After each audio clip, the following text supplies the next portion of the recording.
Hi friends! In today's video, I will show you how I make protein oats porridge.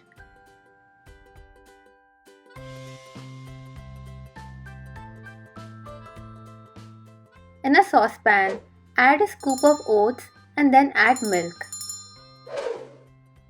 I am using almond and coconut milk.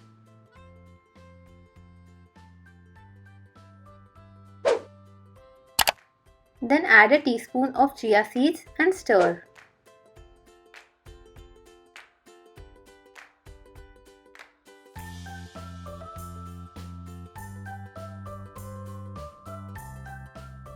Now add a scoop of unflavoured plant protein powder and mix well.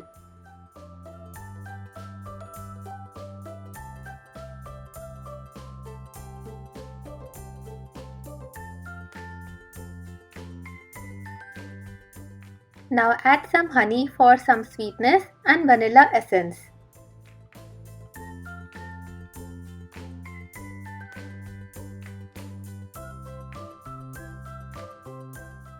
Mix well and serve hot. Sprinkle some seeds on top like pumpkin seeds, watermelon seeds, flax seeds and coconut flakes if you like.